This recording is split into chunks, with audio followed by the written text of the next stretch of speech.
watching from? We love knowing our global reach. Now, let's dive into today's story. Chapter 1. Foundations. Adrian Mercer built things with his hands. It was what he had always done, from the time he was a boy fixing bicycles in his father's garage to becoming one of the most sought-after custom home builders in Lakewood. His reputation for uncompromising quality and attention to detail had earned him not just financial success, but respect, something he valued far more than money. Today marked 15 years since he'd founded Mercer Custom Homes. The celebration of the lakeside property they'd just finished was in full swing, his crew and their families enjoying the summer evening. Adrian stood back, nursing a beer, watching his wife Vanessa charm a group of potential clients. "You could at least pretend to mingle," came a voice beside him. His brother-in-law, Scott, handed him a fresh beer. "They seem to be doing fine without me," Adrian said, nodding toward Vanessa. At 42, she still turned heads, tall and graceful with auburn hair that caught the sunset light. "Besides, I built the houses." She sells the dream. "Match made in heaven," Scott said with a half-smile that didn't quite reach his eyes. Adrian caught it, but said nothing. Scott had never fully approved of Vanessa, though he kept his opinions mostly to himself these days. "Dad," Adrian's daughter Mia bounded up, her 16-year-old energy seeming inexhaustible. "Mom says we're cutting the cake in 10 minutes. She wanted me to make sure you're ready for your speech." "Speech?" Adrian frowned. Nobody said anything about a speech. Mia rolled her eyes with teenage exasperation. "It's your company anniversary. Of course you have to say something." Before Adrian could protest, his phone buzzed. A text from Dean Lowry, his project manager. "Need to talk. It's important. Meet me in the boathouse." "Everything okay?" Mia asked, noticing his expression change. "Yeah, just business. Tell your mom I'll be there in 5. Adrian ruffled his daughter's hair like he'd done since she was small, though she was nearly as tall as him now. The boathouse was dark when Adrian entered, the evening light barely filtering through the small windows. "Dean," he called out, reaching for the light switch. The lights flickered on to reveal not Dean, but Theo Reynolds, his newest client and owner of Reynolds Development Group. The man was leaning against Adrian's own boat, looking strangely comfortable for someone who shouldn't have been there. "Adrian," Theo nodded. "Sorry for the cloak and dagger. I borrowed Dean's phone." Adrian's posture stiffened.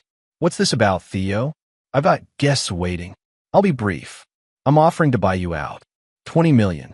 Your brand stays intact. You get a 5-year contract as lead builder, but Reynolds Development takes ownership." Adrian stared, incredulous. "My company's not for sale." Theo pushed off from the boat and approached, his expensive shoes clicking on the wooden dock. "Vanessa seems to think otherwise. We've been discussing terms for months." The world tilted slightly beneath Adrian's feet. "Vanessa has no authority to sell my company." "Doesn't she?" Theo raised an eyebrow. "As your CFO and co-owner, I believe she does." He pulled out his phone, tapped the screen, and turned it toward Adrian. "These are the preliminary papers she's already reviewed. I just need your signature to make it official." Adrian struggled to process what he was seeing. "Get out," he finally managed. "We'll discuss this another time." "Fair enough." Theo slipped his phone back into his pocket. "But the offer expires at the end of the month. Vanessa is quite eager to move forward." He paused at the door. "Oh, and congratulations on 15 years. Quite an achievement."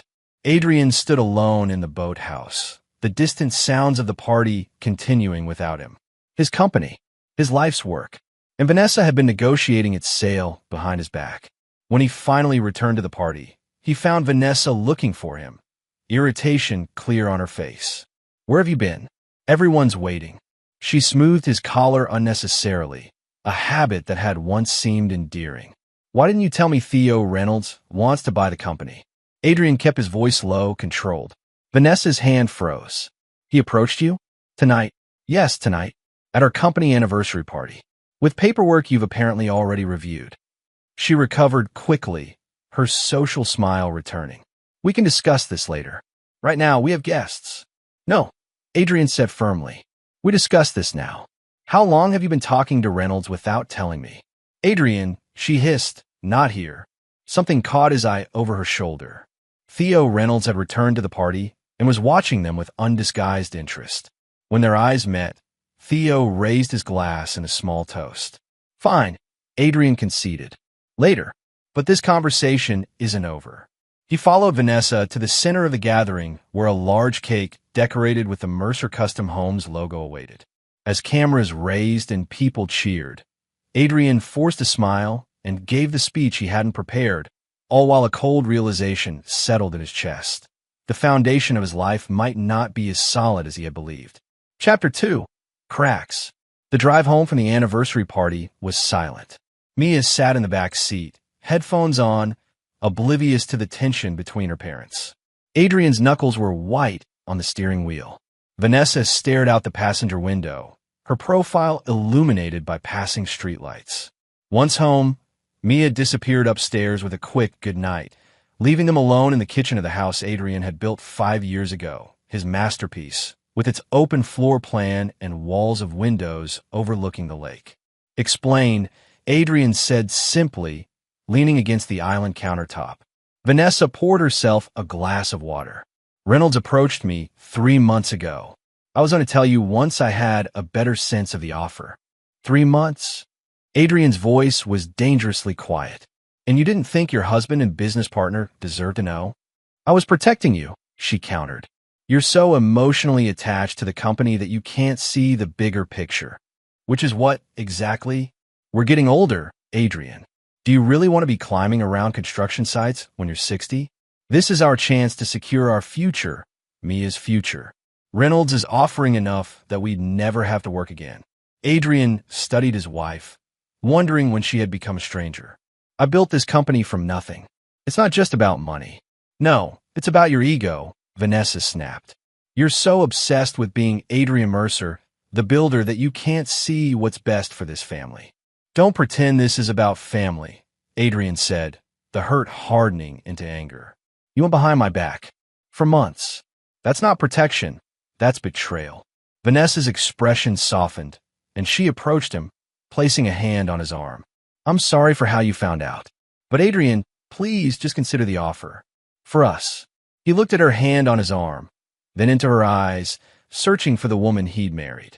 I need some air, he said finally, pulling away. Adrian spent the night in his workshop, the smell of sawdust and varnish more comforting than his own bed. By morning, he'd made a decision. I want to see all the company financials, he told Vanessa over breakfast. Every account, every transaction for the past year. Vanessa looked up from her coffee, surprise crossing her face. Why? Because if we're discussing selling my company, I need to know exactly what state it's in. Our company, she corrected. And you get monthly reports. Nothing's changed. Humor me, Adrian said, his tone making it clear this wasn't a request. Mia entered the kitchen, immediately sensing the atmosphere. Everything okay? Fine, honey, Vanessa answered too quickly. Dad and I are just discussing business. On a Saturday?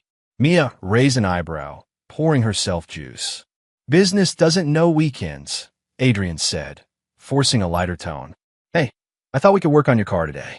That timing belt isn't going to replace itself. Mia brightened. Really? I thought you'd be busy with work stuff after last night. Never too busy for you, kiddo. He tousled her hair, earning a theatrical groan that made him smile genuinely for the first time since his conversation with Theo Reynolds. Later, as they worked side by side under the hood of Mia's secondhand Honda, Adrian found himself studying his daughter. She had his dark hair and stubborn chin, but Vanessa's eyes and graceful hands. Lately, she'd been more distant, spending time with a new group of friends he and Vanessa hadn't met yet. So, he said casually, handing her a wrench, how's school? That project for Mr. Landry going okay? Mia tensed slightly. It's fine. We're working on it. We? Your partner. What was his name again? Tyler, she answered, focusing intently on the bolt she was turning. And yeah, we're making progress. Adrian nodded, noting her evasiveness but not pushing. You know you could talk to me about anything, right? No matter what. Mia paused, looking at him with an expression he couldn't quite read. Yeah, Dad. I know. The moment was interrupted by the sound of gravel crunching under tires. A sleek black SUV pulled into their driveway, and Theo Reynolds stepped out, dressed casually but expensively in designer jeans and a blazer. "What's he doing here?" Mia asked. Adrian wiped his hands on a shop rag. "Good question." Vanessa emerged from the house, looking too put together for a Saturday at home. She greeted Theo with a warm smile and a brief hug that lasted a beat too long. Something cold settled in Adrian's stomach. "I'll finish up here," Mia said quietly, noticing her father's expression. Adrian nodded and approached the pair. "Theo, this is unexpected." "Adrian, sorry to drop by unannounced. Vanessa mentioned you had questions about the offer, and I was in the neighborhood." Adrian looked at his wife, whose smile didn't quite reach her eyes. "Did she? Well, come in then. Let's talk." In his home office, Adrian listened as Theo outlined his vision for Mercer Custom Homes under the Reynolds Development umbrella. It was all very reasonable, very lucrative, and entirely wrong for everything Adrian had built his company to be. "Your craftsmanship combined with our resources," Theo was saying. "We could double your output in the first year." "At what cost to quality?" Adrian asked. Theo leaned forward. "I understand your concerns. But times change, Adrian. Clients want homes faster, with all the modern amenities. They care more about smart home features than hand-carved banisters." "Some clients, maybe," Adrian conceded, "but not mine."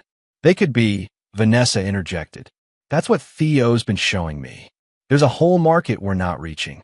The way she said while sitting beside, Theo raised the hairs on Adrian's neck. He studied them both, noticing for the first time the subtle body language, how they angled toward each other, the ease between them that spoke of more than professional meetings. "I'll need time to consider everything," Adrian said finally, "and I want my lawyer to review any paperwork." "Of course," Theo stood, extending his hand. "Take the weekend. We can meet at my office Monday morning."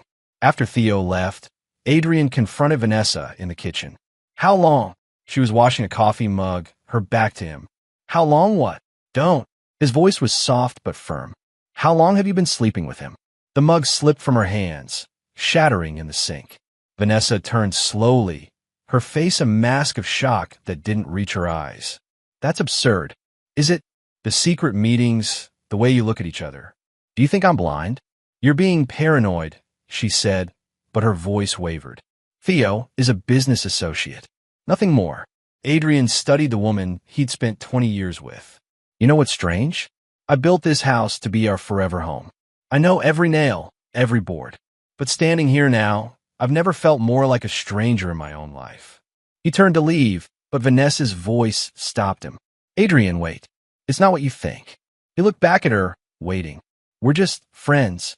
He understands the pressure I'm under, the sacrifices I've made for this family, this business." "Sacrifices?" Adrian repeated incredulously. "What sacrifices, Vanessa? The vacations? The car? The country club membership? Tell me which part of our life together has been such a burden." Before she could answer, they heard the front door open and Mia's footsteps in the hallway.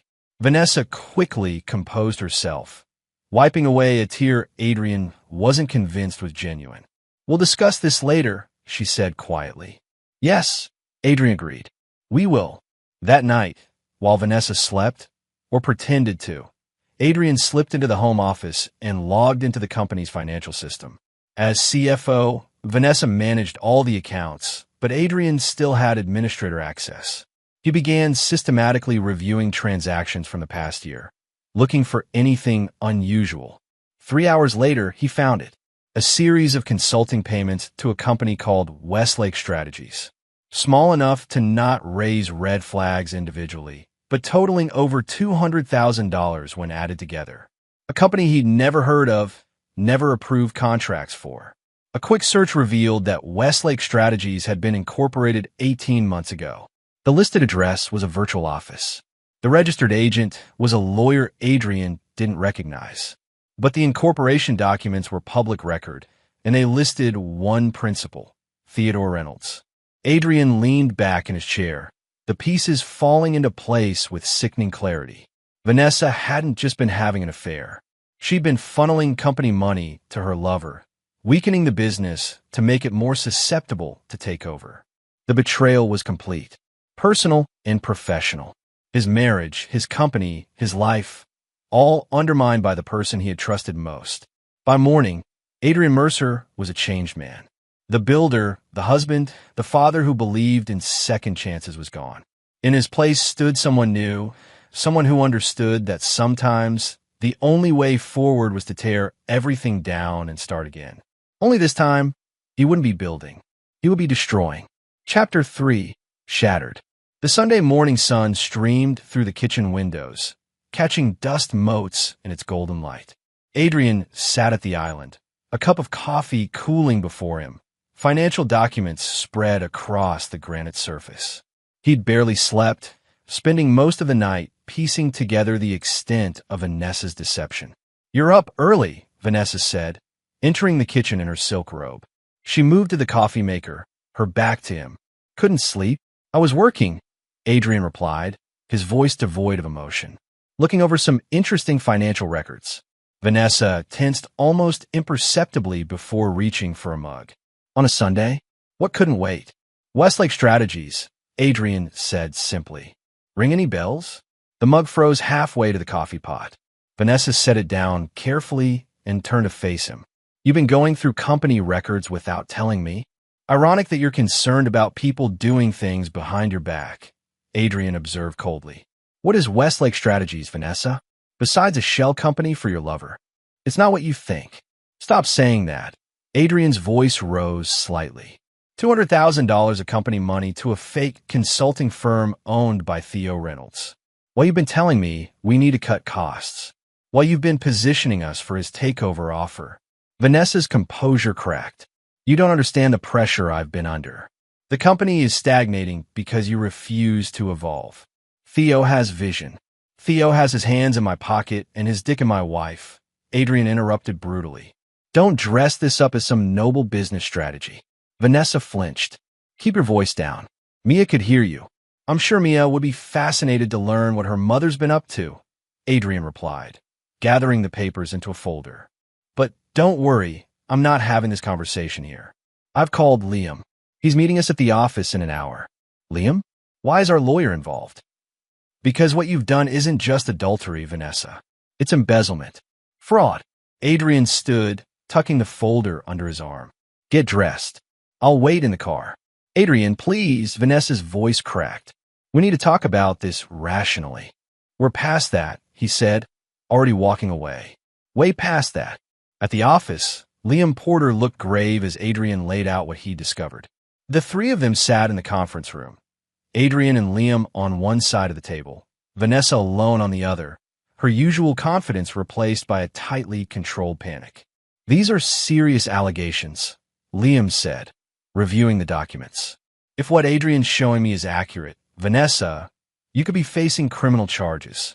"This is ridiculous," Vanessa protested. "I'm a CFO.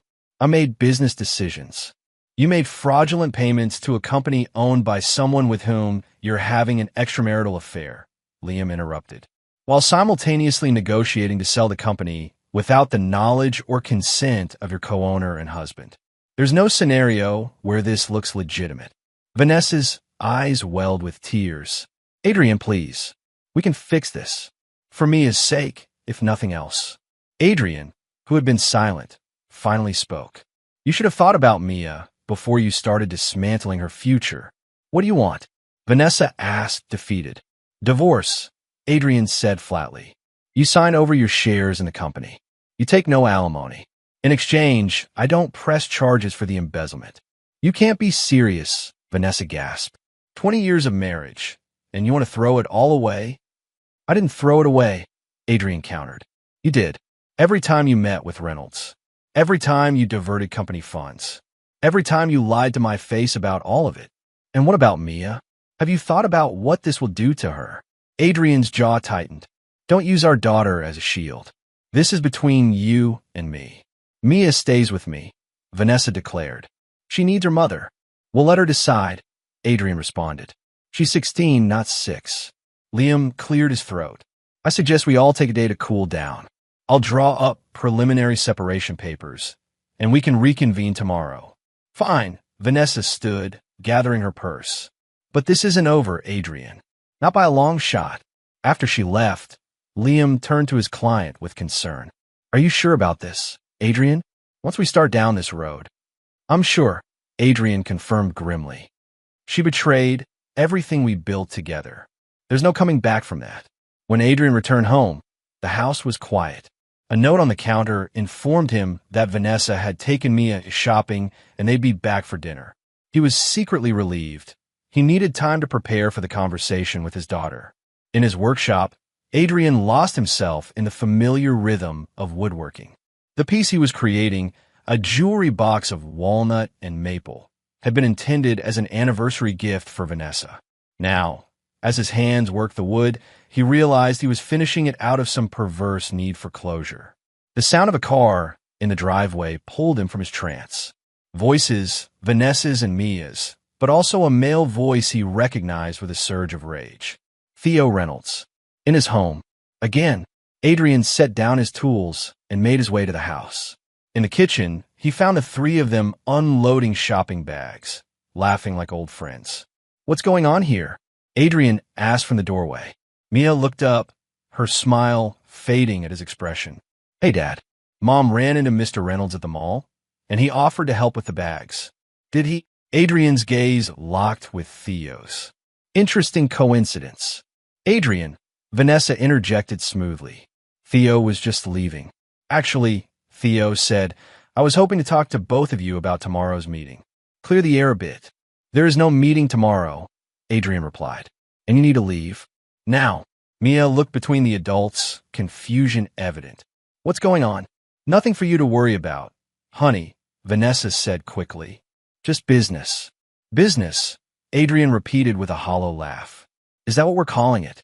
Theo cleared his throat uncomfortably. Perhaps this isn't the best time.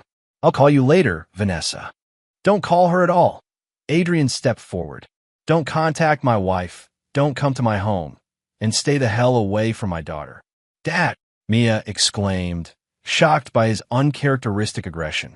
Theo raised his hands in a placating gesture. I understand you're upset, Adrian, finding out about the offer the way you did. The offer? Adrian laughed bitterly. You think this is about your pathetic attempt to buy my company? This is about you sleeping with my wife while conspiring to steal what I've built. The kitchen fell silent. Mia's eyes widened as she looked to her mother for denial. When none came, her face crumpled. Mom, she whispered. Is that true? Vanessa reached for her daughter. Mia, it's complicated. Is it true? Mia repeated, pulling away from her mother's touch. Yes, Adrian answered for her. It's true, along with embezzling company funds to finance whatever this is. He gestured between Vanessa and Theo. You bastard, Vanessa hissed at Adrian. You had no right to bring this up in front of Mia. You brought it into our home, Adrian countered. You made it her business when you invited your lover here. Mia backed away from all of them, tears streaming down her face. I can't believe this. I can't. She turned and fled upstairs, her bedroom door slamming moments later. I should go, Theo said awkwardly. You think? Adrian stepped aside, gesturing mockingly toward the door. By all means. After Theo left, Vanessa rounded on Adrian. How dare you? Humiliating me in front of our daughter. Save it. Adrian cut her off. I'm done with your manipulations. Pack a bag. You're not staying here tonight. You can't kick me out of my own home. My home, Adrian corrected coldly. Built with my hands, paid for with my company's money. Money you've been stealing. So yes, I am. Go to a hotel. Go to your mother's. Go to your lover. I don't care where you go, just go. Vanessa stared at him, searching his face for any sign of the man she'd married. Finding none, her shoulders slumped in defeat. Fine, but this isn't over. You're right about that, Adrian agreed. It's just beginning. After Vanessa left the pack, Adrian went upstairs and knocked gently on Mia's door. Mia? It's Dad. Can we talk? No answer came, but he could hear muffled sobbing from within. I know this is a lot to take in, he continued through the door. I'm sorry you had to find out this way. When you're ready to talk, I'm here. Still no response. Adrian sighed and returned downstairs, settling into his armchair with a glass of whiskey. The house that had once been his pride and joy now felt like a mausoleum for his failed marriage. Everything he'd built, his family, his company, his life, was crumbling around him. But as he sat in the gathering darkness, something hardened within Adrian Mercer. The pain of betrayal crystallized into resolve. Vanessa and Theo had conspired to take everything from him, believing him too blind or too weak to fight back. They had gravely miscalculated. Adrian wasn't just a builder. He was a planner, a problem solver, a man who understood that proper foundation work was essential for anything meant to last. And now, he would use those same skills to plan his revenge, meticulously, patiently, irrevocably. They wanted to destroy what he'd built. He would make sure they regretted it for the rest of their lives. Chapter 4. Cold Fire. The next morning, Adrian found Mia's bedroom empty, her bed untouched. A note on her pillow simply read, "Staying at Zoe's. Need time to think." Zoe Palmer had been Mia's best friend since elementary school. Her parents were good people. Paul Palmer had been Adrian's first client when he started his company. They'd look after Mia, give her the space she needed. Still, Adrian texted her, "I understand. Let me know if you need anything. Love you." No response came, but he hadn't expected one. The wounds were too fresh. At the office, Adrian called an emergency meeting with his core team, excluding Vanessa, of course. Dean Lowry, his project manager, Monica Reeves, his lead architect, and Curtis Webb, his site foreman. People he'd worked with for years, people he trusted, or thought he did. "I'll get straight to the point," Adrian began once they were all seated in the conference room. "Vanessa and I are separating. She will no longer be involved with Mercer Custom Homes." Shocked silence greeted this announcement. Monica was the first to recover. "Adrian, I'm so sorry. Is there anything we can do?" "Yes," Adrian nodded. "I need complete transparency. Vanessa has been embezzling funds through a shell company called Westlake Strategies, owned by Theo Reynolds." "Reynolds?" Dean frowned. "The developer who's been sniffing around our contracts." "The same," Adrian confirmed. "He's also been sniffing around my wife." The bitterness in his voice was palpable. "I need to know if any of you were aware of these payments or any other financial irregularities." Curtis shifted uncomfortably. "I did question some budget cuts on my sites when material costs were supposedly going up. Vanessa said it was temporary cash flow issues. And I was told to scale back on some custom features," Monica added. "Again, supposedly for budget reasons." Adrian nodded grimly. "They've been systematically weakening the company, making it more vulnerable to takeover. Reynolds offered $20 million, well below market value, knowing we'd be in no position to refuse." "That son of a bitch," Dean muttered. "What's the plan, boss?" Adrian leaned forward. "First, damage control. Liam's freezing the company accounts Vanessa had access to and setting up new ones. Curtis, I need you to reassure our crews that their jobs are safe. Monica, contact our current clients. Let them know there's been a management restructuring, but their projects are proceeding as planned. Dean, review all contracts and projects for the last 18 months.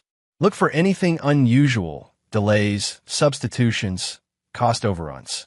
As his team dispersed, Adrian remained in the conference room, staring at the wall of photos documenting their major projects over the years.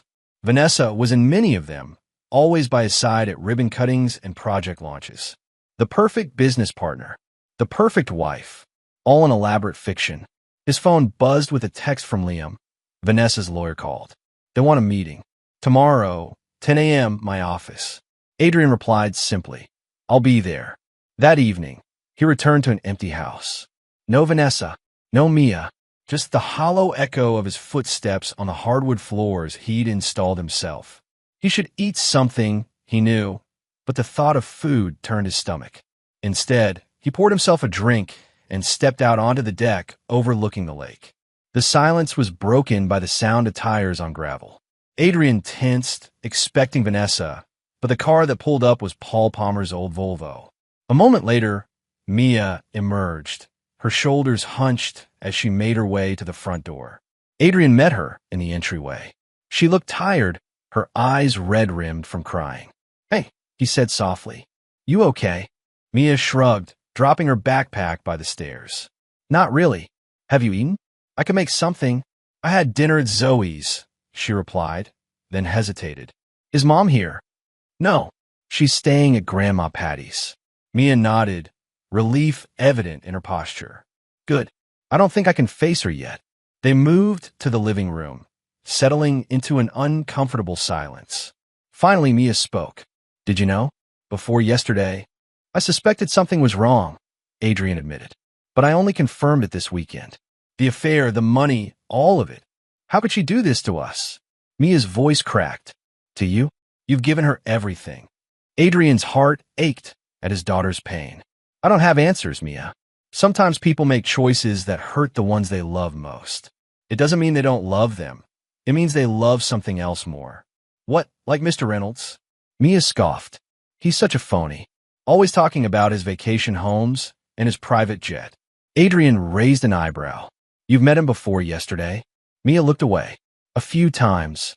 Mom introduced us a couple months ago. Said he was a business associate interested in mentoring young people interested in real estate. He offered me an internship for the summer. The calculation behind it all made Adrian's blood boil. Reynolds hadn't just been seducing his wife and stealing his company. He'd been positioning himself to replace Adrian in his daughter's life as well. What are you going to do? Mia asked, interrupting his thoughts. Adrian considered his answer carefully. I'm going to protect what's ours. The company, this home, your future. Beyond that, I don't know yet. Are you going to forgive her? The question was quiet, vulnerable. No, Adrian said without hesitation. Some betrayals can't be forgiven, Mia. She nodded slowly. I think I'm going to bed. It's been a long day. Of course. We can talk more tomorrow if you want. Mia paused at the bottom of the stairs, looking back at her father. Dad, promise me something. Anything. Don't let them win. Mom and Mr. Reynolds. Don't let them take what's yours. Adrian's expression hardened. I promise. After Mia went upstairs, Adrian returned to the deck, his mind racing. The encounter had crystallized something for him. This wasn't just about Vanessa's betrayal anymore. It was about Theo Reynolds' calculated attempt to dismantle his entire life, his marriage, his company, and now his relationship with his daughter. He pulled out his phone and made a call. It's late, Adrian, Liam answered, concern in his voice. Everything okay? I need information on Theo Reynolds, Adrian said without preamble. Everything you can find. Business dealings, personal life, skeletons in closets. Especially anything related to Westlake strategies. Adrian, Liam's voice lowered. What are you planning? Just gathering information, Adrian replied smoothly. For the divorce proceedings. A pause. This isn't like you. The old me died when I found out my wife and her lover were systematically destroying everything I've built, Adrian said coldly. You're either with me on this, Liam, or I'll find someone who is. Another pause, longer this time. I have a contact. Former FBI, works private security now. She's discreet and thorough. But Adrian, whatever you're thinking, remember that revenge rarely brings the satisfaction people hope for. I'm not looking for satisfaction, Adrian replied. I'm looking for justice. Send me her contact information. Later that night, in his home office, Adrian created a new email account under a pseudonym and reached out to Liam's contact, a woman named Valerie Marsh. Her response came within the hour, professional and to the point. Her rates were steep, but money was the least of Adrian's concerns now. Mr. Mercer, she wrote, I understand your situation requires discretion. I can begin immediately. For a case like this, I recommend a comprehensive approach, financial records, personal history, professional connections, and surveillance if necessary. Is there anything specific you're looking for? Adrian typed his reply carefully. Everything. Especially anything he wouldn't want made public. And his relationship with my wife, when it started, how deep it goes, and whether she's just another in a line of conquests. I want to know who Theo Reynolds really is beneath the expensive suits and smooth talk. As he sent the email, Adrian felt a strange calm settle over him. The initial shock and pain of betrayal had burned away, leaving behind something colder, harder, more focused. He opened his desk drawer and removed a leather-bound notebook, the kind he used for sketching house designs. On the first blank page, he wrote a single word, revenge. Then, meticulously, he began to list what he knew about Theo Reynolds, what he suspected, and what he needed to find out. Beside it, he started another list for Vanessa. Weaknesses, vulnerabilities, pressure points. The blueprint for destruction. By morning, Adrian had slept only a few hours, but his mind was clearer than it had been in days. While Vanessa had been dismantling his present, he would systematically destroy their future. Not with the blind rage of a wounded husband, but with the calculated precision of a master builder who understood that to bring down a structure, you first had to identify its critical supports, and then, one by one, remove them. Chapter 5. The Mask. The mediation session with Vanessa and her lawyer was exactly what Adrian had expected: tense, accusatory, and ultimately unproductive. Vanessa, looking polished despite the circumstances, had the audacity to demand half the company and the lake house. Given Mrs. Mercer's significant contributions to the business over the years, her lawyer, Barbara Wilkins, argued, "We believe an equal division of assets is not only fair but required by law." Contributions? Adrian scoffed. Like embezzling company funds to finance an affair with a competitor? Those are unsubstantiated allegations, Barbara countered smoothly. My client categorically denies any financial impropriety. Liam slid a folder across the table. Bank transfers to Westlake Strategies, incorporated by Theodore Reynolds, who, coincidentally, is offering to buy the company at a suspiciously low price. We have more if you'd like to see it. Barbara glanced at the documents, her professional demeanor faltering slightly. We'll need time to review these claims. Take all the time you need, Adrian replied coldly. But understand this. Your client committed fraud. The only reason she's not facing criminal charges is my desire to protect our daughter from further trauma. Vanessa, who had been uncharacteristically quiet, finally spoke. Adrian, please. We can work this out without destroying everything. That's rich, coming from you, Adrian said, meeting her eyes for the first time. Tell me, when did it start? The affair with Reynolds. Was it before or after you started funneling my money to him? Our money, Vanessa corrected automatically. Answer the question. Vanessa glanced at her lawyer, who gave a slight nod. We reconnected at the Chamber of Commerce dinner last year. Things were difficult between us. He understood me in ways you stopped trying to years ago. Reconnected? Adrian caught the word immediately. You knew him before? A flicker of something? Guilt? Fear? Crossed Vanessa's face. Briefly. In college. It wasn't serious then.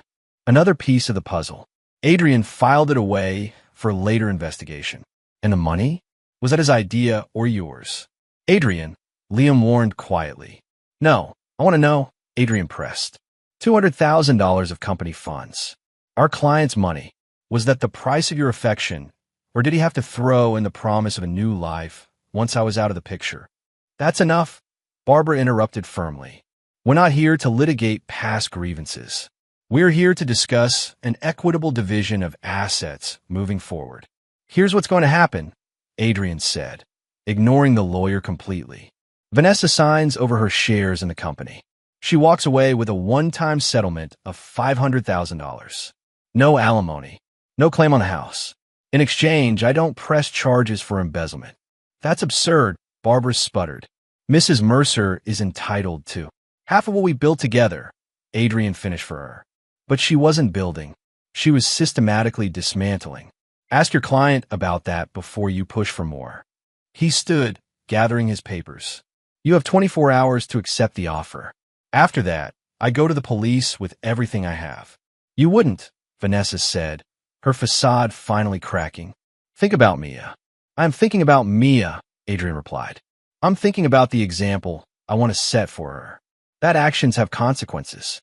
That betrayal has a price. He turned to leave, then paused.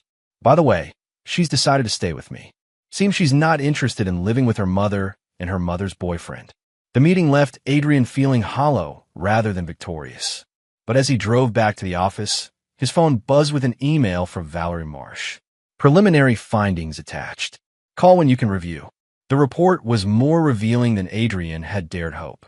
Theo Reynolds, it seemed, had a pattern. 3 previous failed marriages, all to women involved in businesses he later acquired. Financial irregularities in at least 2 of those companies before they were sold. A pending lawsuit from a former business partner alleging fraud settled out of court with a non-disclosure agreement. Most interesting was a note about Reynolds' gambling habit. High-stakes poker games at a private club outside of town. Losses in the six figures over the past year, according to Valerie's source. A potential vulnerability. Adrian called her immediately. Ms. Marsh? Adrian Mercer. I've reviewed your report. Mr. Mercer. Valerie's voice was cool, professional.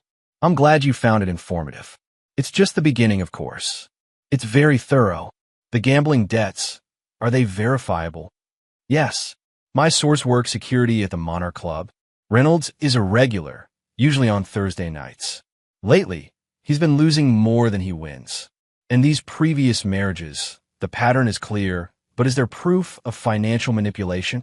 Nothing that would stand up in court, Valerie admitted. But I'm still digging. His second wife might be willing to talk.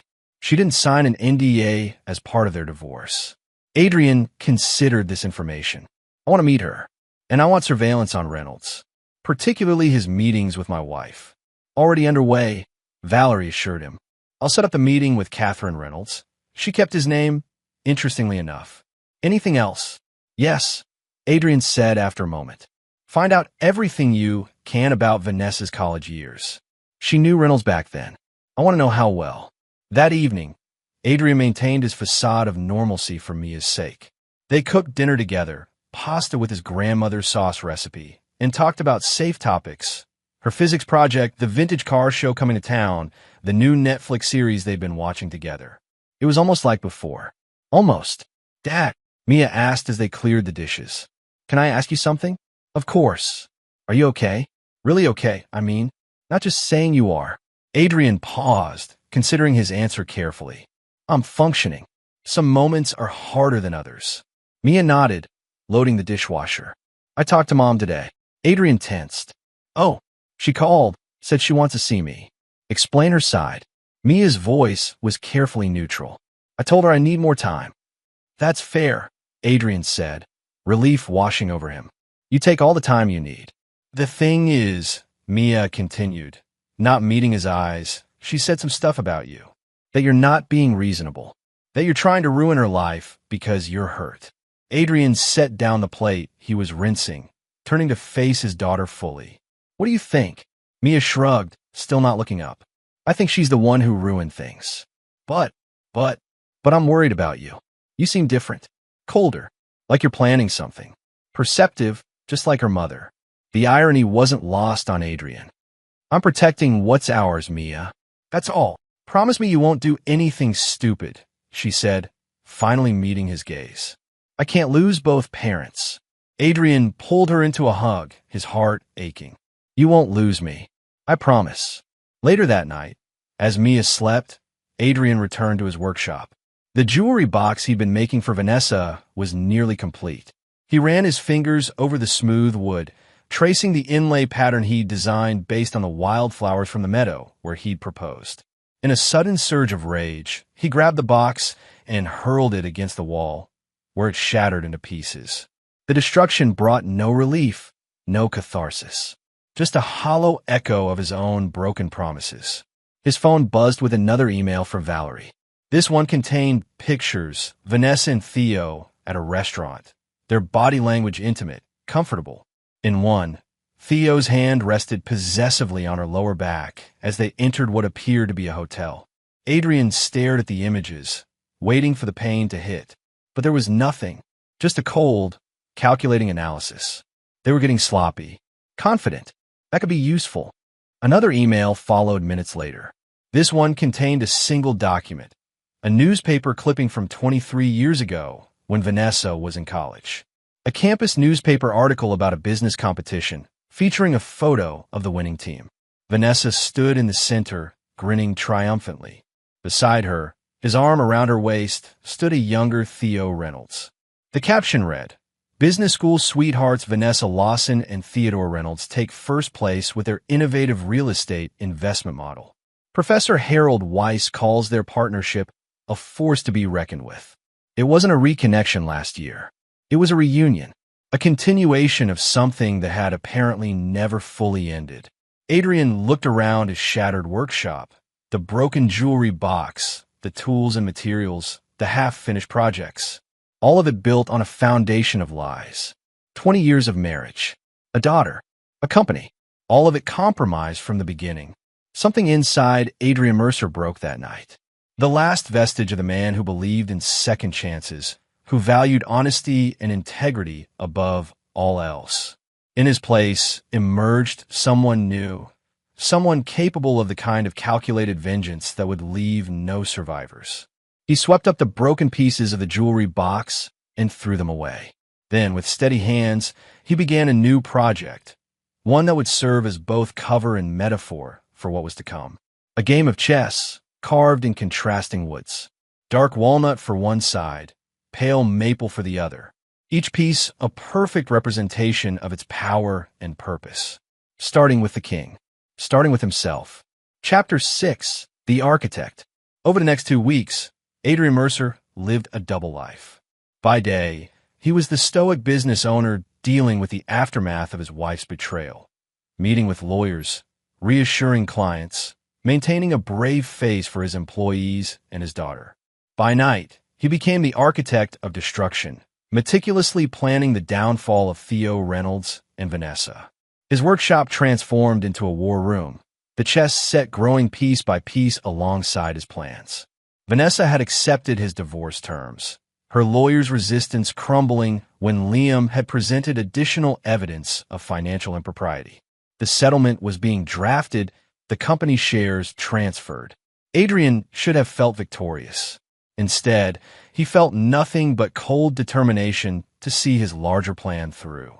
Valerie Marsh had proven invaluable, uncovering layers of Reynolds' corrupt business practices, shell companies similar to Westlake Strategies, partners left financially ruined, former employees silenced with NDAs and threats. The man was careful, but not careful enough. Most crucially, she'd arranged a meeting with Catherine Reynolds, Theo's second ex-wife, who now lived in a modest apartment in a neighboring town. "He'll destroy her, you know," Catherine said, sipping tea in her small living room. She was in her 40s, still beautiful, but with a weariness in her eyes that spoke of hard lessons learned. "Your wife. Once he gets what he wants, which is my company," Adrian supplied. Catherine smiled sadly. "Not just that. It's about winning, taking what belongs to someone else. Theo doesn't value things. He values acquisition. You were married 4 years. 3 years, 8 months. I own a small chain of boutiques when we met. By the time he left, they were all closed, and somehow he owned the real estate they had occupied." Her laugh was brittle. "I never saw it coming. Not until it was too late. And there were others? Before my wife?" Catherine nodded. "At least 2 that I know of. One during our marriage, a client's wife. The other after me, before your wife. Patricia something. She had a landscaping business he wanted for a development project." Adrian froze. "Patricia? Last name Powell." "Yes, that's it. Powell Landscapes." "Why? Do you know her?" Adrian's mind raced. Patricia Powell. Vanessa's mother. The pieces were aligning with sickening clarity. "She's my mother-in-law." Catherine's eyes widened. "Oh my God, that can't be coincidence." "No," Adrian agreed grimly. "It's not. What are you going to do?" Catherine asked, studying his face. Adrian met her gaze steadily. "What would you do if you could go back, knowing what you know now?" She didn't hesitate. "Burn it all down. Him, his reputation, his business. Everything. That's exactly what I intend to do," Adrian said softly. "And I think you can help me." That night, Adrian added more pieces to his chess set and more elements to his plan. The meeting with Catherine had confirmed what he'd suspected. Reynolds' pattern of seduction and destruction wasn't opportunistic. It was methodical. The connection to Patricia Powell was the missing piece. Reynolds hadn't reconnected with Vanessa by chance. He'd calculated it, using his relationship with her mother to gain access.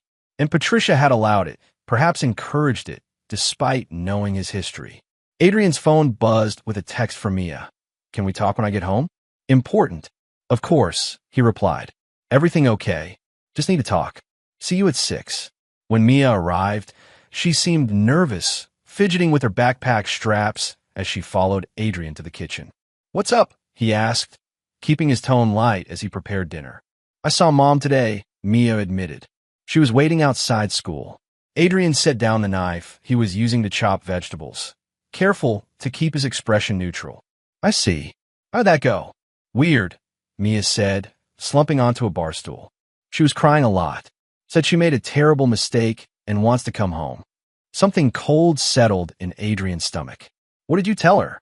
That it's not up to me, Mia replied. But Dad, she seemed really sorry. Said Mr. Reynolds manipulated her, made her think you were going to lose the company if she didn't help him. And you believe her? Adrian asked quietly. Mia shrugged, not meeting his eyes. I don't know. She's still my mom. And she said something else. About Grandma Patty. What about her? That she dated Mr. Reynolds a few years ago. That it ended badly. Mom said he's been planning this for years, getting close to our family. Mia looked up, her eyes troubled. Is that true? Adrian resumed chopping, buying time to organize his thoughts. Catherine Reynolds, Theo's ex-wife, confirmed it today. Your grandmother had a landscaping business that Reynolds wanted. Apparently, dating the owner was his method of acquisition. That's messed up, Mia muttered. So what Mom's saying could be true? That he manipulated her too? Adrian set down the knife again and turned to face his daughter fully. Mia, your mother is an intelligent, capable woman. She's the CFO of a successful company. She made deliberate choices to have an affair, to divert company funds, to lie to me for months. Those weren't mistakes. They were calculated decisions. But if Mr. Reynolds was manipulating her, then she allowed herself to be manipulated. Adrian interrupted gently. Adults are responsible for their choices, even when those choices are influenced by others. Mia's shoulders slumped. So you won't forgive her? Even if she's really sorry. Adrian studied his daughter's face, so full of hope for reconciliation, for a return to the family they'd been. Some betrayals cut too deep, Mia. It's not just about forgiveness. It's about trust. I could never trust her again. I get it, Mia said, though her expression said otherwise. I miss how things were. Me too, Adrian admitted, pulling her into a hug. But we'll build something new, you and me. I promise. After dinner, as Mia worked on homework, Adrian retreated to his workshop. The chess set was nearly complete now, each piece a testament to his skill and patience. All except the opposing king, Theo Reynolds. That one he saved for last. His phone rang, Valerie Marsh. Mr. Mercer, I have something you should see immediately. Can you meet? 20 minutes later, Adrian sat in Valerie's car outside a dive bar on the edge of town, reviewing the documents she compiled. Reynolds is in serious financial trouble, she explained. The gambling debts are worse than we thought, close to $500,000. He's leveraged his company to cover them, but his creditors are getting impatient. So the offer for my company is a desperate play, Valerie confirmed. He needs the acquisition to stabilize his finances. Without it, Reynolds' development group could collapse within months. Adrian processed this information. And Vanessa? What does she know about this? Based on their communications, everything. She's been helping him manage the cash flow issues, hence the embezzlement from your company. Valerie handed him another folder. There's more. About your mother-in-law. Adrian opened it to find a series of emails between Patricia Powell and Theo Reynolds, dating back 3 years. Their relationship had indeed ended badly, with Reynolds acquiring her business at a fraction of its value after she'd taken on debt to expand, debt he'd encouraged. But the most damning emails were more recent, discussing Vanessa and Adrian. Theo, she's still uncertain. Adrian suspects nothing, but Vanessa has these inconvenient attacks of conscience. Remind her what's at stake. Patty, and later, the lakefront property alone is worth millions. Once the divorce is final and Vanessa has her share, we can move forward with the development plans. Adrian will never know what hit him. Theo.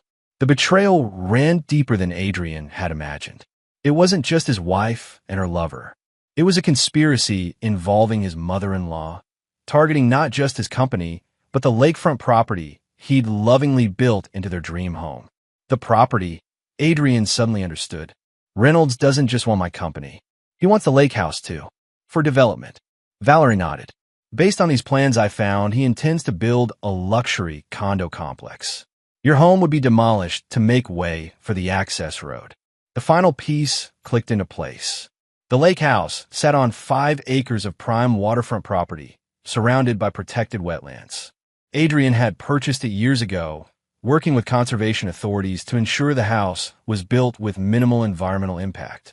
It was the only developable parcel for miles, a jewel Reynolds couldn't acquire through normal means.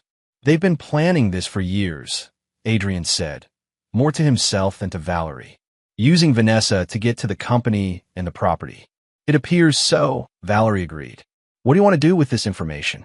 Adrian considered the question carefully. His initial impulse, to go to the police to expose them all, wouldn't satisfy the growing need for a more personal reckoning. Keep digging, he said finally, especially into Patricia Powell's involvement. And I need something else. Access to the Monarch Club this Thursday night. The poker game? Valerie raised an eyebrow. That won't be easy. It's very exclusive. Make it happen, Adrian insisted. It's time I met Theo Reynolds properly. Not as the husband he betrayed, but as the man who's going to destroy him.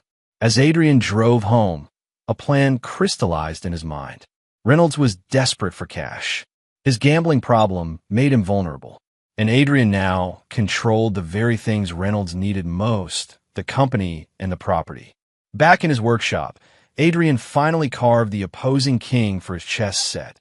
Theo Reynolds, rendered in dark walnut with exquisite, damning detail. He placed it on the board, surrounded by its remaining pieces, Vanessa the queen, Patricia the bishop. Then, one by one, he positioned his own pieces in a classic checkmate configuration. The trap was set. All that remained was to spring it. The next morning, Adrian called Liam with specific instructions for the divorce settlement. I want a clause about the lake house. Vanessa gets right of first refusal if I ever sell. Why would you add that? Liam asked, confused. You've been adamant about keeping the property. Just do it, Adrian insisted, and make sure it's prominently featured in the agreement. I want her to notice it. Adrian, Liam's voice lower, concerned. What are you planning? Justice, Adrian replied simply. Long overdue. The board was set. The players positioned. After weeks of pain and planning, Adrian Mercer was ready to begin the endgame. Chapter 7. First Blood. The Monarch Club occupied the top floor of a nondescript office building downtown, its existence known only to the wealthy and well-connected. Adrian arrived at 11. Dressed in a tailored suit that projected the confidence of a man accustomed to high-stakes environments. Valerie had arranged his entry through a client who owed her a favor, a wealthy real estate investor who vouched for Adrian as a serious player looking for serious action. The 5-figure buy-in had barely registered as Adrian transferred the funds. Money was simply a tool now, a means to an end. The elevator opened directly into a windowless reception area where a suited attendant checked Adrian's name against a list.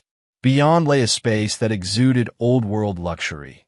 Dark wood paneling, leather furnishings, subdued lighting that flattered the aging faces of the men and few women who comprised the city's elite. Adrian scanned the room, instantly identifying Theo Reynolds at the main poker table. He was holding court, drink in hand, surrounded by admirers and sycophants. Adrian took a position at the bar. Ordering a whiskey he had no intention of drinking. His focus needed to remain razor-sharp. It didn't take long for Reynolds to notice the newcomer. Adrian could feel the man's gaze, curious at first, then hardening with recognition. After a brief word to his companions, Reynolds approached the bar. Adrian Mercer, he said, his voice carefully neutral. This is unexpected. Theo, Adrian nodded, raising his glass slightly. I didn't realize you were a member here.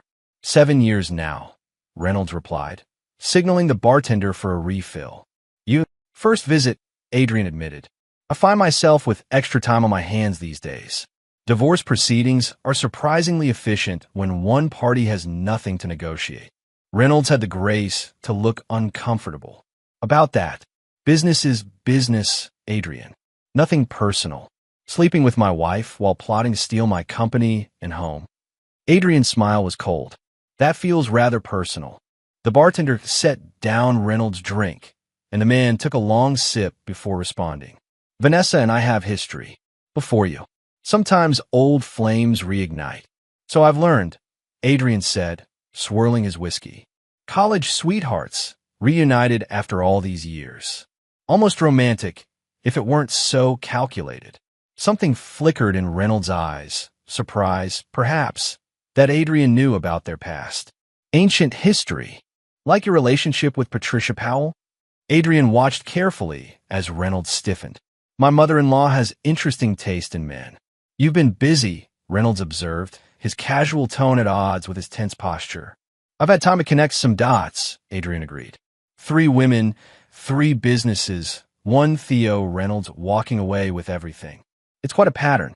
Reynolds set down his glass. If you came here to threaten me. Threat? No, Adrian interrupted smoothly. I came to play poker. I hear you're quite the enthusiast. Reynolds studied him, trying to discern Adrian's true purpose. The buy-in is steep.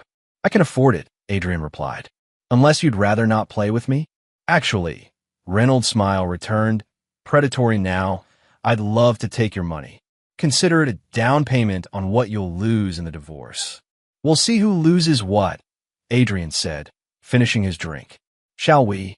The poker game lasted well into the early morning hours. Players came and went, but Adrian and Reynolds remained, locked in a private battle beneath the veneer of casual gambling. Adrian played conservatively at first, folding more hands than he played, observing Reynolds' style, aggressive, risk-taking, prone to bluffing when under pressure. By 3 a.m., only 5 players remained, and Adrian had methodically built a substantial stack of chips. Reynolds had been drinking steadily, his earlier confidence eroding with each losing hand. His tells became more obvious, a slight twitch at the corner of his mouth when bluffing, an overly casual posture when holding a strong hand. Raise 20,000, Reynolds announced, pushing forward a stack of chips. The other players folded quickly, leaving only Adrian in the hand. He studied his cards, a pair of kings, decent but not exceptional, then looked at Reynolds, seeing the telltale twitch. Call, Adrian said calmly, matching the bet, and raise another 50,000. A murmur ran through the onlookers. Reynolds' face flushed with anger or alcohol, perhaps both. You're bluffing, Mercer. Am I? Adrian's expression revealed nothing. Only one way to find out. Reynolds glanced at his remaining chips, considerably fewer than Adrian's raise. I don't have that much left. Collateral, then, suggested one of the other players. We're all good for it here. Reynolds hesitated, then nodded grimly. Fine. I call. He scribbled something on a slip of paper and tossed it into the pot. My interest in the Hamilton Street development. Worth twice your bet. Adrian nodded, accepting the marker. Show your cards, then. Reynolds turned over his hand triumphantly. Pair of aces. High card queen. For a moment, Adrian simply looked at the cards. Then, slowly, he revealed his own hand. Kings. With an ace kicker. The table fell silent. Reynolds stared in disbelief. That's impossible. Improbable. Adrian corrected, gathering the chips and the marker. Not impossible. Much like the odds of you successfully taking my company. He stood, nodding to the other players. Gentlemen, it's been enlightening. Mr. Reynolds, I'll have my lawyer contact you about claiming my interest in the Hamilton Street project. Reynolds' face darkened with rage. This isn't over, Mercer. On the contrary, Adrian replied softly, so only Reynolds could hear. It's just beginning. Outside, the night air was cool on Adrian's face as he walked to his car. The first phase of his plan had worked perfectly. Reynolds was now financially compromised, having lost not only cash, but a valuable development interest to the very man he was trying to destroy. But more importantly, Adrian had established himself as a legitimate threat. Not the cuckolded husband to be pitied, but a calculating adversary to be feared. Reynolds would be off balance now, anxious, prone to mistakes. Exactly where Adrian wanted him. The next morning, Adrian instructed Liam to formalize his claim on the Hamilton Street development interest. How did you even acquire this? Liam asked, bewildered. This is a multi-million-dollar project. Poker game, Adrian explained casually. Reynolds was feeling reckless. Adrian, Liam's voice was cautious. What game are you playing here? First the divorce clause about the lake house, now this. These aren't random moves. No, Adrian agreed. They're not. That afternoon, Adrian received a text from Vanessa. We need to talk. It's important. He replied simply, my office, 3 p.m. When Vanessa arrived, Adrian was reviewing blueprints for the Hamilton Street development, a luxury mixed-use project that represented a significant portion of Reynolds Development Group's projected income for the next year. You look well, Vanessa observed, taking the seat across from him. She was dressed formally in a blue suit that Adrian had once complimented her on, her hair freshly styled. A deliberate choice, no doubt. What do you want, Vanessa? Adrian asked, not looking up from the blueprints. I heard about last night, she said. The poker game. Theo is upset. I imagine he is, Adrian replied, finally meeting her gaze. Losing tends to have that effect. What are you doing, Adrian? This vendetta against Theo. Against both of you, Adrian corrected. Let's not pretend you're an innocent bystander. Vanessa sighed, her shoulders slumping slightly. I made mistakes. Terrible ones. But this path you're on, it won't bring you peace. I'm not looking for peace, Adrian said coldly. I'm looking for justice. Is that why you added that clause about the lake house? Vanessa asked. Some kind of trap? Not a trap, Adrian replied. An opportunity for you to show your true priorities. Vanessa leaned forward, her voice softening. Adrian, please. For Mia's sake, if nothing else. We can end this amicably. Amicably, Adrian repeated incredulously. You and your mother and your lover conspired to steal everything I built. There is no amicable ending to that story, Vanessa. My mother. Vanessa paled slightly. What does she have to do with this? Adrian slid a folder across the desk. Copies of the emails Valerie had uncovered. Read it and tell me again how you were manipulated by Reynolds. Vanessa's hands trembled as she opened the folder. Adrian watched her expression shift from confusion to shock to dismay as she read the evidence of her mother's complicity. I didn't know, she whispered, looking up with tears in her eyes. About Mom, I swear. She introduced us, reintroduced us, but I never thought that she was setting you up to be his accomplice. Adrian finished. Just like she was, the woman he used and discarded after he took her business. Vanessa shook her head in denial. No, Mom wouldn't. But her voice trailed off as she reread the damning emails. Your mother knew exactly who he was and what he does, Adrian said. And she served you up to him anyway. Why are you showing me this? Vanessa asked, her voice small. Because I want you to understand exactly what you've become a part of, Adrian replied. This isn't love, Vanessa. It's business. You're means to an end for him, just like your mother was. Just like his ex-wives were. Ex-wives. She looked up sharply. 3 of them, Adrian confirmed. All former business owners whose assets mysteriously ended up in Reynolds' portfolio after painful divorces. Sound familiar? Vanessa stood abruptly, gathering her purse. I need to go.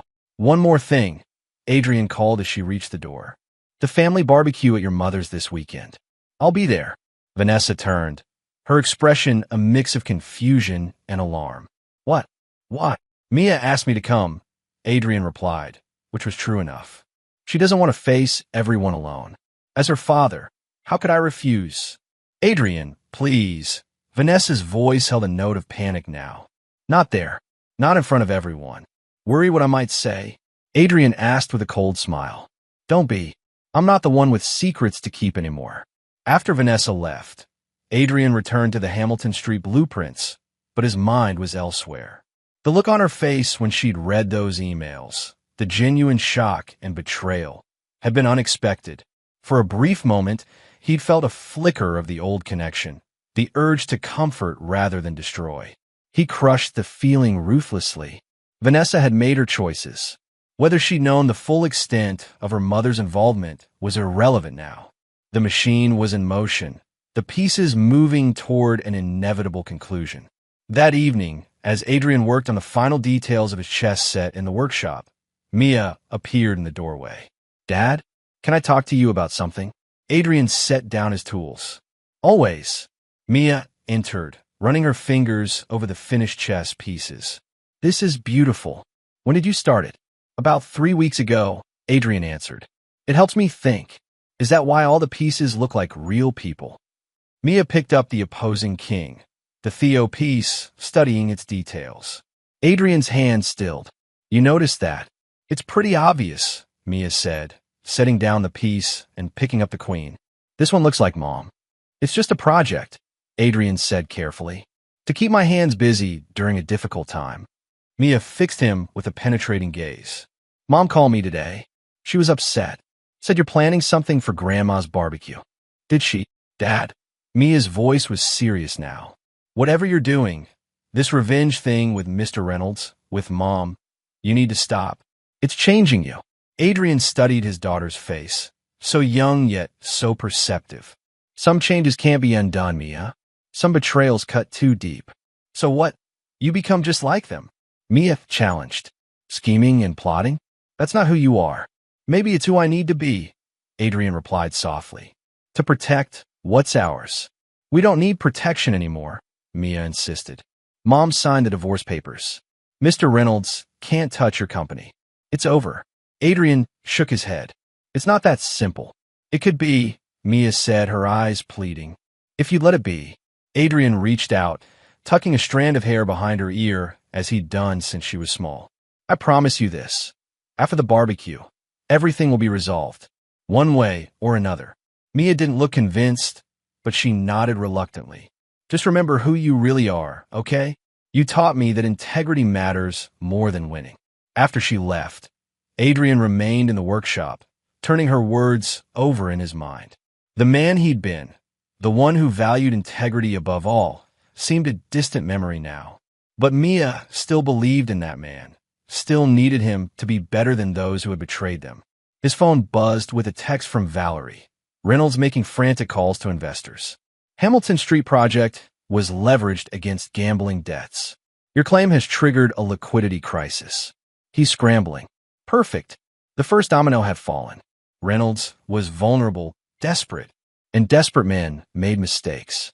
Adrian picked up the king piece from his side of the chessboard, carved in his own likeness, and studied it thoughtfully. The path forward was clear, the trap nearly set. By this time next week, Theo Reynolds and everyone who had conspired with him would face the consequences of their betrayal. But Mia's words echoed in his mind. Remember who you really are. Who is he now? The builder or the destroyer? The man of integrity or the architect of vengeance? Perhaps, Adrian thought as he placed the king back on the board, the barbecue would answer that question for both of them. Chapter 8. The Gathering. Patricia Powell's backyard was transformed for the annual family barbecue. String lights hung from trees, tables covered in checkered cloths, the scent of grilling meat wafting through the air. It was a tradition that dated back to Patricia's late husband's time, a gathering of family, friends, and neighbors that had continued despite his passing 5 years ago. Adrian arrived with Mia, conscious of the stares and whispered conversations that paused as they made their way through the crowd. News of his separation from Vanessa had spread through their social circle, though the details remained mercifully private. Mr. Mercer, Patricia greeted him with a brittle smile. At 65, she remained a striking woman with the same auburn hair as her daughter, though hers came from a bottle these days. I wasn't sure you'd come. Mia wanted me here, Adrian replied simply. He held her gaze, searching for any sign of guilt or discomfort. If she felt either, she hid it well. Of course, family is family, regardless of circumstances. Patricia turned to Mia with practiced warmth. Darling, your cousins are by the pool. Why don't you go say hello while I catch up with your father? Mia glanced between them uncertainly. I think I'll stick with Dad for now. Go ahead, Adrian encouraged gently. I'll be fine. Your grandmother and I need to talk anyway. After Mia reluctantly departed, Patricia led Adrian to a quieter corner of the yard. I assume this talk isn't a social call, she said, dropping the pretense of congeniality. Did you think I wouldn't find out? Adrian asked, keeping his voice low. About you and Reynolds. About how you set him up with your daughter after he took your business. Patricia's composure slipped, just for a moment, before her mask of indifference returned. I don't know what you're talking about. The emails, Patricia, between you and Reynolds. Planning to use Vanessa to get to my company, my property. Adrian stepped closer. What kind of mother sacrifices her own daughter for revenge? You don't understand, Patricia hissed. He destroyed my business. Everything I built after Harold died. Left me with nothing but debt and broken promises. So you serve up Vanessa as what? Collateral? Bait. Patricia's eyes hardened. Vanessa was unhappy anyway. You were so consumed with your precious company, your perfect houses. She was lonely. Theo gave her attention, appreciation. He gave her a role in a con, Adrian corrected. The same con he ran on you. And you knew exactly what he was doing. It wasn't supposed to go this far, Patricia insisted, glancing nervously toward the gathering. Theo promised no one would get hurt. Just business. Adrian laughed coldly. And you believed him? After what he did to you? To his 3 ex-wives? A flicker of surprise crossed Patricia's face. 3? I only knew about Catherine. There's a pattern, Adrian said. Women with businesses he wants. Seduction, manipulation, financial entanglement. Sound familiar? Patricia's shoulders slumped slightly. What are you going to do? Nothing, Adrian replied. Yet, for now, we're going to rejoin your lovely barbecue and pretend everything is normal. But keep an eye on your daughter, Patricia. She's about to learn exactly what kind of man she's tied her future to. As they returned to the main gathering, Adrian spotted Vanessa across the lawn, engaged in conversation with her sister. Their eyes met briefly before she looked away, her discomfort evident even at a distance. Dad, Mia called, waving him over to where she stood with her cousins. Uncle Scott's asking about the Jensen project. Scott Powell, Vanessa's younger brother, greeted Adrian with a genuine handshake. Unlike his mother and sister, Scott had always been straightforward, a quality Adrian appreciated. Good to see you, man. How's the West Side development coming along? Adrian fell into easy conversation about work, grateful for the normalcy. Scott had been one of the first to reach out after news of the separation broke, offering support without judgment. If you need anything, he'd said, just ask. Family's still family, whatever Vanessa's done. As afternoon turned to evening, the gathering grew livelier. Patricia's neighbor, a retired firefighter named Lou, manned the grill with military precision.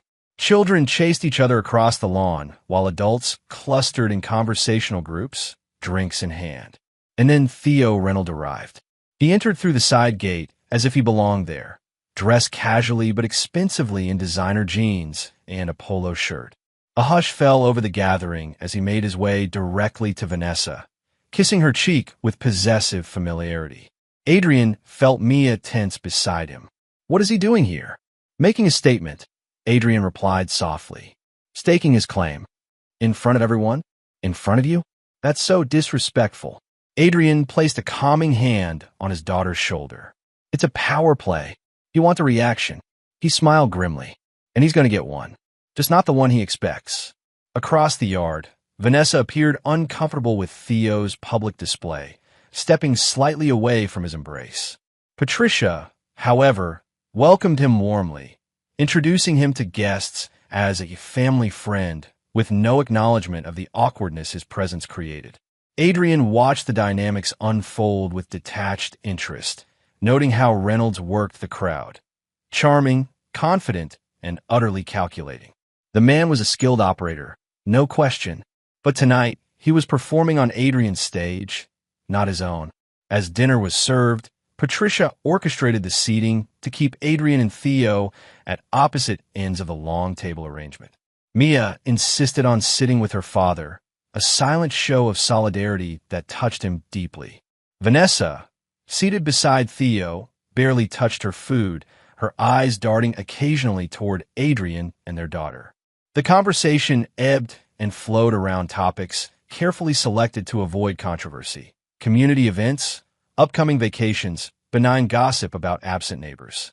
But tensions simmered beneath the surface pleasantries, a collective holding of breath waiting for the inevitable confrontation. It came as dessert was being served. Patricia, perhaps emboldened by wine or simply unable to resist the opportunity to assert control over the narrative, raised her glass in an impromptu toast. To family, she began, her voice carrying across the tables. In all its complicated, wonderful forms, including those who are finding new paths forward. She nodded meaningfully toward Vanessa and Theo. A murmur of awkward acknowledgement rippled through the gathering. Adrian remained expressionless, taking a measured sip of his drink as Patricia continued. And speaking of paths forward, she added, her gaze shifting to Adrian. We wish Adrian well as he adjusts to his new circumstances. Sometimes change, while painful, is for the best. The condescension in her tone was unmistakable. Before Adrian could respond, Patricia delivered her final barb. My ex-son-in-law has many qualities, but perhaps parenthood and partnership weren't among his strengths. An uncomfortable silence fell. Adrian felt Mia's hand close around his in silent support. He squeezed it gently, then stood, his movement drawing all eyes. Thank you, Patricia, for that enlightening perspective, he said, his voice calm but carrying clearly. Since we're sharing observations about family, perhaps I might offer one of my own. Vanessa straightened in alarm. Adrian, please. He ignored her, raising his own glass. To honesty, something I've always valued, though apparently not everyone at this table shares that priority. Patricia's smile froze. Adrian, this isn't the time. On the contrary, he interrupted smoothly. What better time to clear the air? Among family. He looked directly at Theo Reynolds. And those who prey upon family. Reynolds set down his fork with deliberate care. Careful, Mercer. Your guest here. An unwelcome one, clearly, Adrian agreed. But then, the truth is rarely welcome at gatherings built on lies. The other guests shifted uncomfortably, sensing the imminent collision of private grievances in public space. Some began to murmur excuses, preparing to leave before witnessing something they'd rather not. Dad, Mia whispered urgently. Maybe not here. Adrian patted her hand reassuringly. It's all right, Mia. Sometimes things need to be said out loud. He addressed the table again. For those that don't know, my wife has been having an affair with Mr. Reynolds here, while simultaneously helping him siphon funds from our company to finance his gambling debts. Gasps and whispers erupted around the table. Vanessa's face drained of color. Adrian, stop. But that's old news, Adrian continued as if she hadn't spoken. What many of you don't know, what Vanessa herself didn't know until recently, is that this isn't a love story. It's a con, one that her own mother helped orchestrate. All eyes swung to Patricia, who stood abruptly. That's enough. You're drunk, Adrian. It's time for you to leave. I'm perfectly sober, Adrian countered, and I have the emails to prove it. Shall I read them aloud? The ones where you and Reynolds discuss using Vanessa to get to my company? To the lakefront property you both coveted for development. Patricia's nephew, a lawyer named David, intervened. I think we should take this conversation somewhere private. Why? Adrian asked mildly. When the plotting was done in secret, shouldn't the truth be public? Then it happened, the moment Adrian had been waiting for. Patricia, her composure finally cracking, lashed out. He's a terrible father, just like he was a terrible husband, she declared to the stunned gathering. Everyone knows it. A nervous titter of laughter rippled through some of the guests. Those eager to relieve tension, those aligned with Patricia's faction, those simply uncomfortable with the whole situation. And then Mia stood up on her chair, her young face flushed with anger. Grandma, I have something Mom doesn't want you to know. The words landed like a thunderclap. Vanessa, who had been watching the exchange with mounting horror, suddenly went pale as ash. Mia, no, please. But Mia was beyond stopping. Last year, when Mom said she was working late all those nights, she was with Mr. Reynolds. I saw them together at the Lakeside Hotel when I was supposed to be at debate practice. She made me promise not to tell Dad. A collective gasp swept through the gathering. Vanessa swayed in her seat, then crumpled, sliding from her chair in a dead faint. The ensuing chaos was immediate. People rushing to Vanessa's side, others backing away from the unfolding drama, Patricia calling for water and space. Through it all, Adrian remained still, watching as his plan came to fruition in ways he couldn't have orchestrated better himself. But it was the look on Theo Reynolds' face that truly told the tale. Not concern for Vanessa, but calculation, recalibration. Already, Adrian could see the man was measuring his losses, determining his exit strategy. Vanessa had become a liability rather than an asset. "Come on, Dad," Mia said quietly, tugging at his arm. "Let's go." As they walked away from the commotion, Adrian felt a strange mixture of satisfaction and hollowness. The exposure had been effective, devastating even. But somehow, it felt less triumphant than he'd anticipated. "You knew, didn't you?" he asked Mia as they reached his car. "About your mother and Reynolds." All this time, Mia leaned against the passenger door, suddenly looking much older than her 16 years. "Since last September, I wanted to tell you, but Mom said it would destroy you, destroy our family." "It did anyway," Adrian observed softly. "Are you mad at me?" Mia's voice was small, vulnerable. Adrian pulled her into a hug. "No, sweetheart. Never. You were put in an impossible position by the adults who should have protected you. I'm sorry you had to carry that burden." As they drove home in silence, Adrian reflected on the evening's revelations. The public humiliation of Vanessa and Patricia had been satisfying, yes. But the knowledge that Mia had been silently shouldering this secret for nearly a year, that was something he hadn't anticipated. Another cost of Vanessa's betrayal, another injury inflicted not just on him, but on their daughter. Reynolds, however, remained mostly unscathed by the evening's drama. Embarrassed, perhaps, but his public reputation was still intact.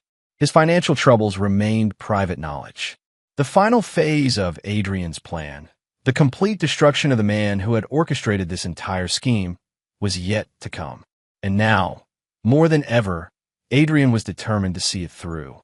Not just for himself, but for Mia, and for every other victim Reynolds had left in his wake.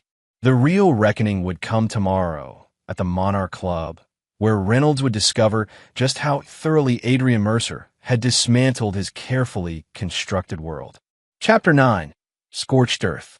The morning after the barbecue, Adrian sat in his home office, watching financial markets open on his computer screen while he waited for the inevitable. When his phone finally rang, Liam's name flashing on the display, he felt only calm certainty. "It's happening," Liam said without preamble. "Reynolds Development Group stock is in free fall, down 30% already and still dropping. The news about Hamilton Street hit the business wires an hour ago." "And the rest?" Adrian asked. "All proceeding as you arranged. The SEC has opened a formal investigation based on the evidence packet you provided. Reynolds creditors are calling in their markers after the rating downgrade. 3 major projects have been put on hold pending the outcome of the investigation." Adrian nodded to himself. "And Catherine Reynolds?" "Gave her statement to investigators this morning, as agreed, corroborating the pattern of fraudulent business practices. 2 other ex-wives have come forward as well, along with former business partners who were previously silenced by NDAs. They're saying the legal exposure could run into the tens of millions." "Good," Adrian said simply. "What about Vanessa?" Liam hesitated. "She's been trying to reach you. Multiple calls to the office. Says it's urgent." "I imagine it is," Adrian replied, unsurprised. "Has she been named in any of the investigations?" "Not yet, but it's only a matter of time unless I intervene," Adrian finished for him. "Which is exactly what she's hoping for." "Will you?" Liam asked carefully. "For Mia's sake, if nothing else." Adrian considered the question. "Let's see what she has to say first. Tell her I'll meet her at the lake house at noon." After hanging up, Adrian checked in on Mia, who was still sleeping after their late return from the barbecue. He left a note explaining his whereabouts, then gathered the documents he would need for his meeting with Vanessa. The lake house was quiet when he arrived, sunlight dancing across the water visible through the wall of windows. He'd built this home with his own hands, designing every element to capture the natural beauty of the setting. Now, the thought of Reynolds demolishing it to build condominiums filled him with cold rage. Vanessa arrived precisely at noon, looking haggard despite her carefully applied makeup. She hesitated at the threshold, as if uncertain of her welcome in the home that had once been hers. "Thank you for meeting me," she said, following him into the living room. You said it was urgent, Adrian replied, taking a seat and gesturing for her to do the same. I assume it's about Reynolds' current legal troubles. Vanessa's composure cracked slightly. You did this. All of it. The Hamilton Street project, the SEC investigation, the creditors. It wasn't just revenge. It was a systematic destruction. Yes, Adrian acknowledged without apology. It was... What? The question burst from her, raw and desperate. You had what you wanted, the company, the divorce on your terms. Why go this far? Adrian studied her. This woman he had once loved beyond reason. Because some betrayals can't be answered with half measures. Reynolds didn't just want my company or my wife. He wanted everything. My home, my daughter's respect, my entire life. He needed to understand there are consequences for such ambition. And me? Vanessa asked quietly. What consequences did you plan for me? That depends, Adrian replied, on what you have to say today. Vanessa took a deep breath. The investigators contacted me this morning. They have evidence of my involvement in the financial improprieties. They're offering a deal if I testify against Theo, but even with cooperation, I'm looking at possible criminal charges.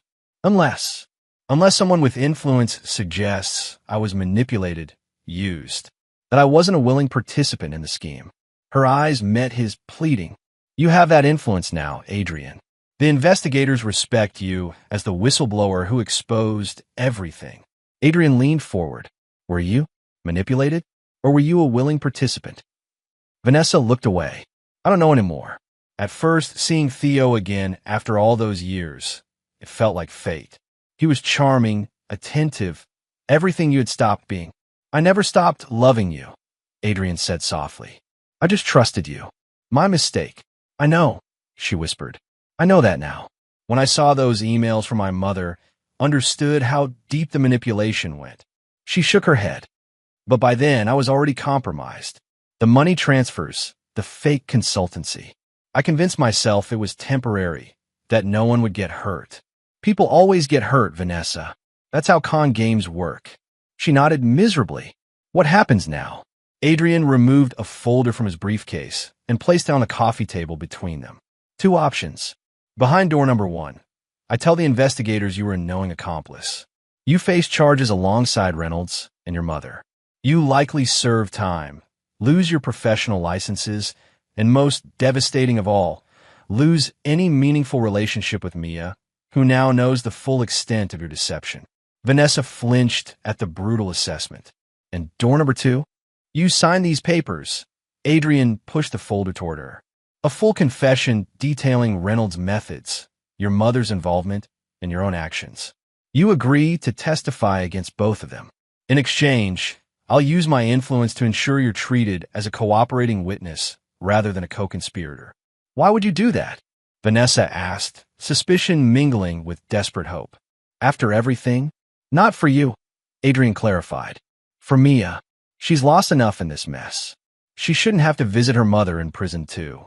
Vanessa opened the folder with trembling hands, scanning the detailed confession Adrian had prepared. It spared her nothing, laying out her infidelity and financial crimes in clinical detail, but also emphasized Reynolds' pattern of manipulation and Patricia's role in orchestrating the entire scheme. My mother, Vanessa said, her voice breaking. She knew what he'd done to her, and she couldn't finish the sentence. Some people's need for revenge overshadows everything else, Adrian observed quietly. Even love for their own children. The irony of his statement wasn't lost on him. Wasn't that precisely the path he'd been on? The chess set in his workshop, each piece carved with calculating hatred, stood as testimony to how close he'd come to becoming what he despised. Vanessa signed the confession without further comment. Her signature, a shaky approximation of her usual confident scrawl. As she handed back the folder, their fingers brushed briefly, a ghost of the connection they had once shared. I am sorry, Adrian, she said softly. Not just for the betrayal, but for failing to see what was right in front of me all along. A good man, a good father, someone who built things instead of destroying them. Adrian accepted the folder without response. Her apology, sincere or not, changed nothing. The damage was done, the trust irreparably broken. What will you do now? Vanessa asked, rising to leave. Rebuild, Adrian replied simply. It's what I do. After she left, Adrian remained in the silent house, looking out over the lake that had drawn him to this property years ago. The water was calm today, reflecting the sky like a perfect mirror. He thought about Mia's word from days earlier. Remember who you really are. His phone rang, interrupting his reflections. Catherine Reynolds' name appeared on the screen. It's done, she said when he answered. I've given my statement. The investigators say it's the final piece they needed for the arrest warrant. Thank you, Adrian said sincerely, for your courage. It wasn't courage, Catherine corrected. It was the opportunity to finally see justice done. Will you be there when they take him in? Adrian had arranged with Valerie to be notified when the arrest was imminent. Yes, I need to see his face when he realizes it's over. Understand, Catherine said softly. Just don't let it consume you. After it's done, find your way back to building instead of destroying. You're too good at creation to waste your talent on revenge. Her words echoed his own thoughts so closely that Adrian felt a chill. I'll try, he promised. That evening, as the sun set over the lake, Adrian received the call for Valerie. It's happening. The Monarch Club. 30 minutes. The exclusive gambling venue seemed fitting for Reynolds' final downfall. The place where his addiction had created the financial vulnerability that Adrian had so efficiently exploited. Adrian arrived just as law enforcement was positioning plainclothes officers around the building's exits. Mr. Mercer, the lead investigator, greeted him. We appreciate your cooperation in this matter. Your evidence was instrumental in building our case. I'm just glad justice is being served, Adrian replied, his eyes on the building's entrance. You should know, the investigator added, we're also bringing in Patricia Powell tonight. The conspiracy charges are solid, based on the email evidence and your ex-wife's testimony. Adrian nodded, feeling no satisfaction at the thought of Mia's grandmother in handcuffs. Just another casualty in this war he hadn't started, but had finished with devastating efficiency. The arrest itself was anticlimactic. Reynolds emerged from the Monarch Club at 11:17 p.m., talking animatedly on his phone. He barely had time to register the approaching officers before they were upon him, reciting his rights as they secured his wrists with handcuffs. Adrian watched from across the street, a silent witness to the culmination of his carefully orchestrated revenge. Reynolds' eyes found him in the shadows, widening with understanding and then narrowing with impotent fury. Mercer, he shouted across the distance. This isn't over. You think you've won, but you've lost everything too. Adrian said nothing, simply holding the man's gaze until Reynolds was guided into the waiting police vehicle. Only then did he feel the weight lifting, not happiness or satisfaction, but the unburdening that comes with completed vengeance. As he drove home, Adrian realized Reynolds was partially right. He had lost much in this battle, his marriage, his illusions, perhaps even some essential part of himself. But unlike Reynolds, he still had his daughter, his company, and most importantly, his capacity to build rather than destroy. 3 months later, the Lake House sold for well above market value to a conservation trust that would preserve the property and surrounding wetlands in perpetuity. Adrian used half the proceeds to establish a scholarship fund for students pursuing sustainable architecture, creation rising from the ashes of destruction. Theo Reynolds pled guilty to multiple counts of fraud, racketeering, and financial crimes, receiving a 15-year sentence. Patricia Powell, facing her own charges, suffered a stroke before her trial and was remanded to a medical facility under guard. Vanessa, true to the agreement, testified against both and received probation rather than prison time. On a crisp fall afternoon, Adrian stood in his workshop, contemplating the chess set he'd created during those dark days of plotting. Each piece represented a player in the tragedy that had consumed his life for months. Himself, Vanessa, Reynolds, Patricia, all rendered in exquisite, damning detail. Dad, Mia appeared in the doorway. Are you ready? The foundation ceremony starts in an hour. Adrian looked up, smiling at his daughter. They'd weathered the storm together, emerging closer despite the pain. Mia now spent weekends with Vanessa, a tentative reconciliation that Adrian neither encouraged nor discouraged. Some relationships deserved second chances. Others did not. Almost, he replied, gathering the chess pieces one by one. Just finishing something first. After Mia left, Adrian placed the chess set in a custom box he'd built for it. Walnut with maple inlay, a final testament to his skill as a craftsman. Then he carried it to the stone fireplace in his new home, a modest but beautiful house he designed and built himself over the summer. Piece by piece, he fed the wooden figures into the flames. Vanessa, Patricia, even Theo Reynolds, watching as they blackened and crumbled to ash. Last was his own king, the piece he'd carved in his own likeness, imbued with all the cold calculation of the man he'd temporarily become. As it burned, Adrian felt the last vestiges of his revenge dissipate with the smoke. He would never forgive those who had betrayed him. Forgiveness required trust, and that was irreparably broken. But he could release the anger, the obsession with retribution. He was, after all, a builder, and there were better things to create than revenge. "Dad," Mia called from outside. "We should go." "Coming," Adrian replied, watching as the final pieces of his vengeance turned to ash. Then he turned away from the fire and stepped into the crisp autumn air, toward his daughter, toward the future, toward whatever he would build next. The unforgiving man would always remain unforgiving, but he would no longer be defined by what he refused to forgive. Instead, he would be defined by what he chose to build from the ashes of betrayal. It was, he decided, enough. And there you have it. Another story comes to an end. What did you think? I'd love to hear your thoughts in the comments below. If you enjoy this story, consider joining our community by subscribing. It means the world to us. For more stories like this one, check out the recommended videos on screen, and I'll see you there.